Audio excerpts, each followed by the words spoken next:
everyone. I am Aishwarya Saxena and I welcome you to my channel Attract English by Aishwarya Saxena. So today we are going to talk about present tense. So if you have not subscribed this channel yet, then do subscribe it, and you can also press the bell icon to get all the latest updates related to our channel. Now let's start with the definition of tenses. Firstly, we are going to talk about the concept of tenses. So tenses deal with the time of any action or event. So whenever any action or event takes place, then definitely it is having some time of its occurrence. Okay, for example, if you have done something, you would have done it yesterday or before that, or maybe you are doing it right now, or maybe you will be doing it in future. Okay, so that is what? That is the tense of an action. That is, tense is what? The time of any action. So basically these are divided into three types. Tenses are divided into three types. First is past tense, which we have already discussed in my previous video lectures. Then next is present tense, which we are going to cover today. And then last is future tense. Okay, so this we will be taking after present tense. So all these types have 4 subtypes respectively, and now we are firstly going to discuss about present tense and then its subtypes. Let's discuss the definition of present tense. Present tense deals with those actions or events which are taking place right now, okay, that are happening right now. So when something, some event or some action is taking place in this present moment, then that is said to be in present tense. Examples: she is going to market. So she is. What is the sentence telling? That this particular action is taking place in this particular moment, present moment. She is going to market. So this is telling that this particular action is taking place in current moment. Next, I am talking to my mother. So I am talking.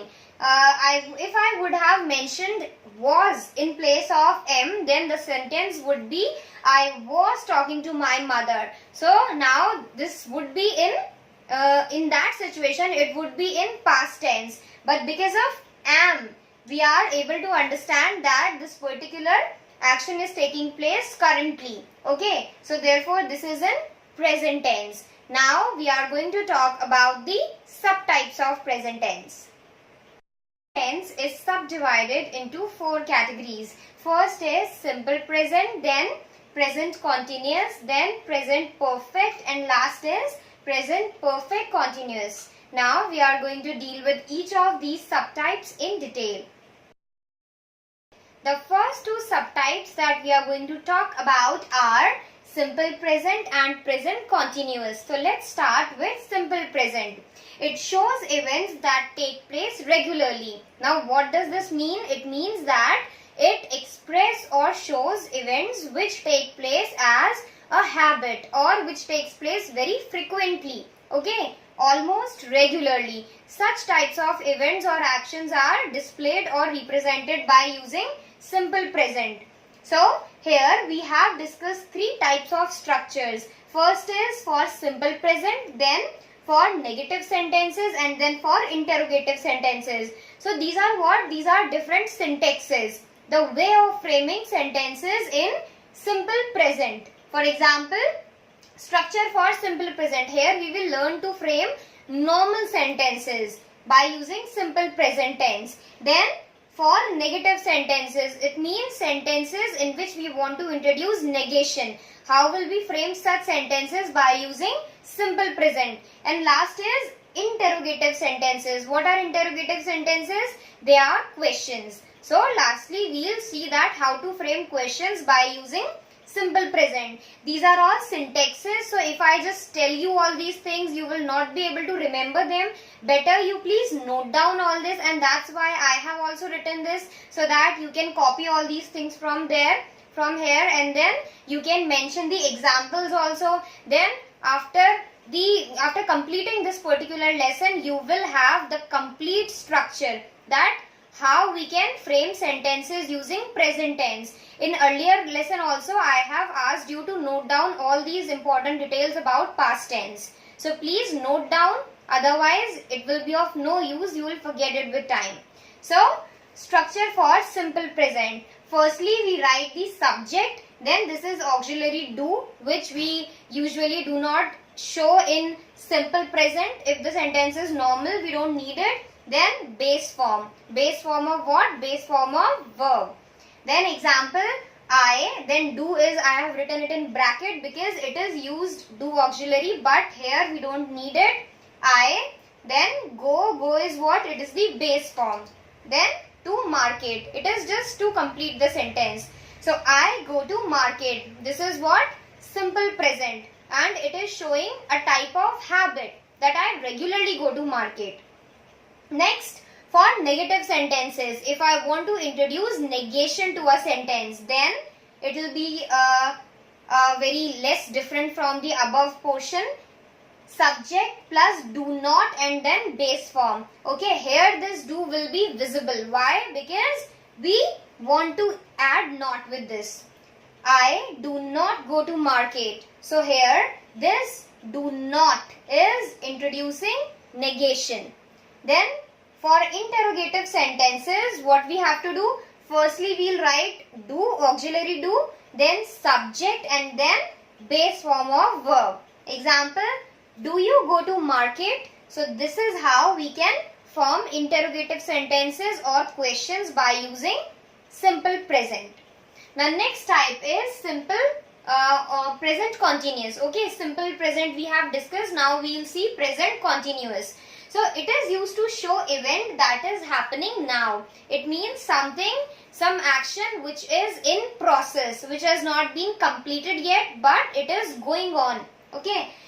Structure for present tense, present continuous. Firstly, we will see the normal sentences.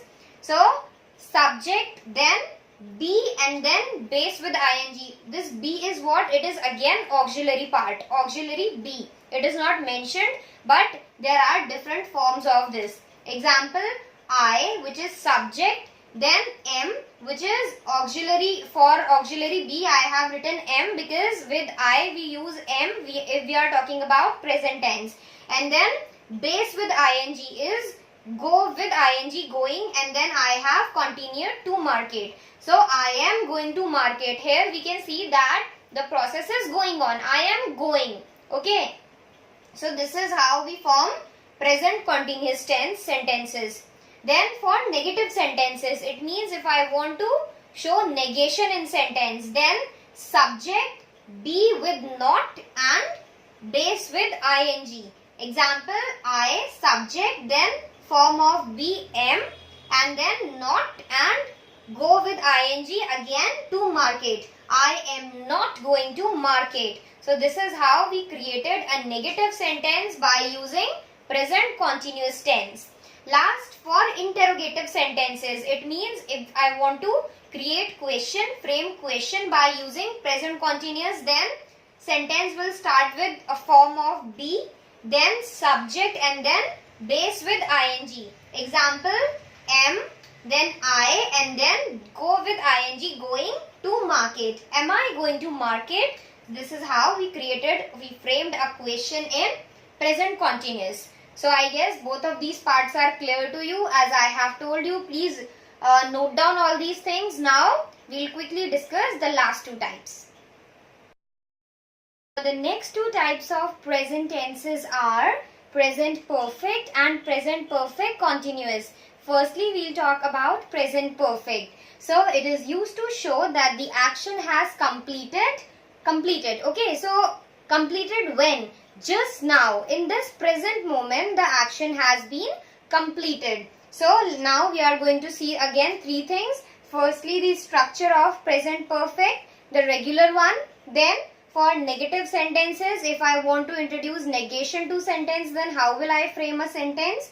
And then for interrogative sentences, it means how will I create questions by using present perfect tense. So for simple structure, for simple sentence, firstly we'll write the subject, then has or have, and then past participle form of verb. Okay, example, I is what? It is subject. Then has or have, with I we use have, with she, he we use has. So I have, and then past participle form of go is gone. Then I continue to market.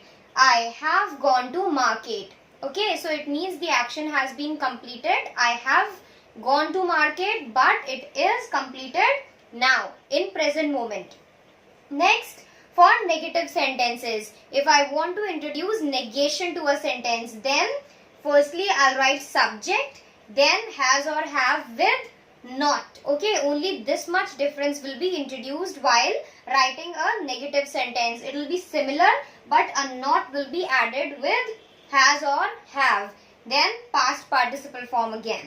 Example, I have not gone to market. So as you can see, it's absolutely similar, but I have added not. So I have not gone to market. Now for interrogative sentences, for framing questions, firstly we'll write has or have. Okay, whatever it is, auxiliary verb will come first, then subject, and then past participle form again. So have as it is, then subject is you, because now I am framing question, so I will change to you. Then past participle form again, it is gone, and then to market. Have you gone to market? So this is how we can create questions by using present perfect tense. Now last type is present perfect continuous. So what is it? It is used to show that actions which started in past and stopped recently or are still in process. Okay, so this is what? This is a combination of present perfect and present continuous, and therefore it is a mixture. So firstly we'll see structure, subject, then has or have with been, has been or have been, then base with ing. Why ing? Because the process could be still in continuation. Example, I, which is the subject, then have and with been, have been, and then go is verb with ing. So going, then to market. I have been going to market. So it started in past, but still it's going on. Now next is for negative sentences. Again it will be absolutely same, only a not will be added. So subject, then has or have with not been, and then base with ing. Please note down all these things. I am again telling you, note down, otherwise you will forget, and then this will be of no use. So better note down all these things and then keep practicing. Try to frame these type of sentences, and then you will definitely be perfect with this. So I have not been going to market. Similar sentence, only a not has been added, which has introduced negation. Now last is for interrogative sentences. This is what? To create questions. So again it will start with has or have, then subject, then been, and base with ing. Okay, so you can see that it is a combination of present perfect and then present continuous. So both of them, you can separately see the syntax of both of these types, and then you can see this. It has been derived from both of them. So has, we have discussed the syntax. Example, have, you, subject is you, then been as it is, and base with ing, going to market. Have you been going to market? So this is how we create questions in present perfect continuous. So this is all about present tense. I hope I'm clear. Still, if you have any doubts or queries, then you can drop comments and I will be there to respond to your queries. You can follow my lessons on Unacademy too. If you have not subscribed this channel yet, then do subscribe it, and do not forget to share and like our videos. Thank you so much for watching.